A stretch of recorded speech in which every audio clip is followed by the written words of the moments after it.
अस्सलाम वालेकुम। Easy, authentic और बहुत ही टेस्टी आलू मोगरे की रेसिपी।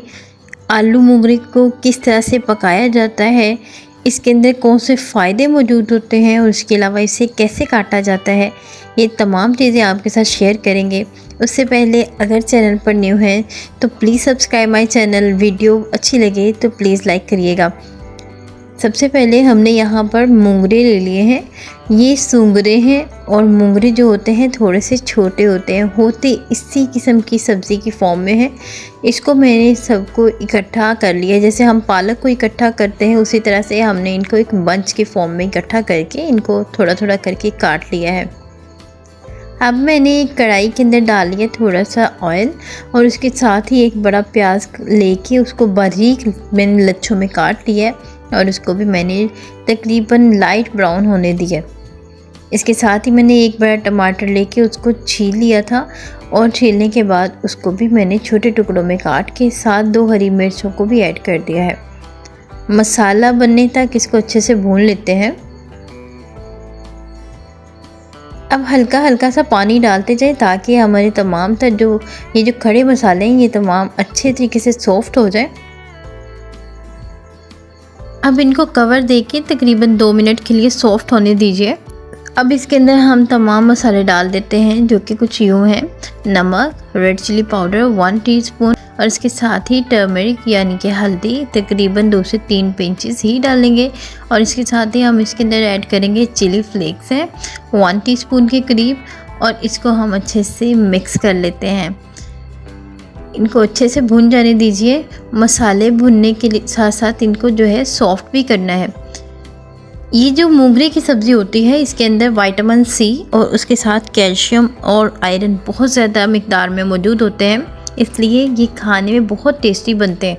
कुछ लोगों से ये कड़वाहट के साथ बन जाते हैं, तो हम इसका भी हल निकालेंगे कि हम इसको बिना कड़वाहट के कैसे बना सकते हैं। सेम टू सेम रेसिपी को आप फॉलो करिएगा।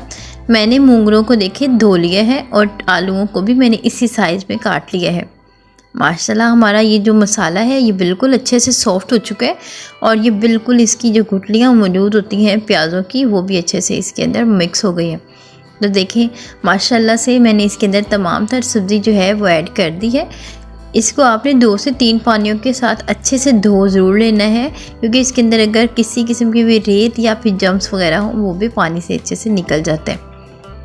इनको हम अच्छे से मिक्स कर लेते हैं यहाँ पर और मैं इसे पकने के लिए छोड़ दूँगी। इसको मैंने तकरीबन 10 मिनट पकने के लिए छोड़ दिया था और देखें यहाँ पर मैंने इसलिए इसे छोड़ा है ताकि अच्छे से मसाले का तमाम तर असर जो है हमारे मोंगरे और आलू के अंदर रच बस जाए।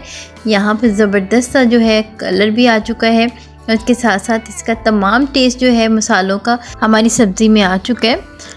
अब हम क्या करते हैं कि इसको 1 से 2 मिनट के लिए पकने देंगे और साथ ही मैं 1 गिलास भर के पानी का ऐड कर देती हूँ ताकि हमारी जो सब्ज़ी है वो अच्छे से टेंडर हो जाए, गल जाए।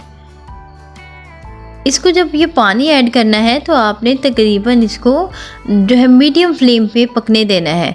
फुल फ्लेम नहीं करेंगे, अदरवाइज़ ये कच्ची रह जाएगी और जो पानी होगा वो खुश्क हो जाएगा।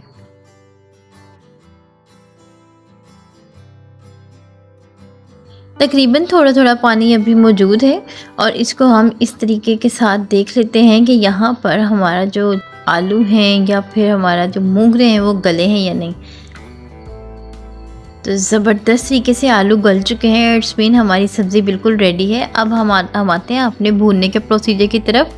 इसको भूनने से पहले आप थोड़ा सा धनिया ले लीजिए और अच्छे से वॉश करके उसको भी काट लीजिए और वो भी ऐड कर लीजिए।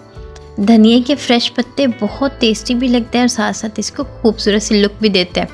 तो हमारा आलू मोंगरे का सालन बनकर रेडी है। ज़बरदस्त सी रोटी या फिर चपाती या गर्मा गर्म नान के साथ इसको आप सर्व करिए। आपके प्यारे कमेंट्स हमारी इंस्पिरेशन के लिए बहुत ज़्यादा फ़ायदेमंद होते हैं और हमें पता चलता रहता है कि आपको हमारी रेसिपीज़ कैसी लगती हैं। तो प्लीज़ सब्सक्राइब ज़रूर किया करें और नोटिफिकेशन के लिए बेल आइकॉन को ज़रूर दबाइएगा। आई बिलीव कि मेरी ये रेसिपी आप लोगों के फ़ायदेमंद होगी और इंशाल्लाह ताला आप लोगों के लिए अब आलू मोंगरे बनाना बहुत आसान हो गए होंगे। रेसिपी पसंद आती है तो वीडियो को लाइक करते हुए जाइएगा, ज़्यादा से ज़्यादा लोगों की तरफ शेयर करिएगा ताकि दूसरों को भी आलू मोंगरे की रेसिपी का पता चले और साथ ही उनको बनाने का तरीका भी आए। आई होप आप लोगों को ये रेसिपी बहुत अच्छी लगी होगी। Thank you for watching. मिलते हैं इसी तरह से बहुत ही यूनिक और बहुत ही टेस्टी किस्म की रेसिपी के साथ। टिल देन अल्लाह हाफिज़, अपना ढेर सारा ख्याल रखिएगा और अल्लाह ताला का शुक्र अदा करते रहिए कि उसने बेशुमार नेमतों से नवाजा है। Hope you enjoyed.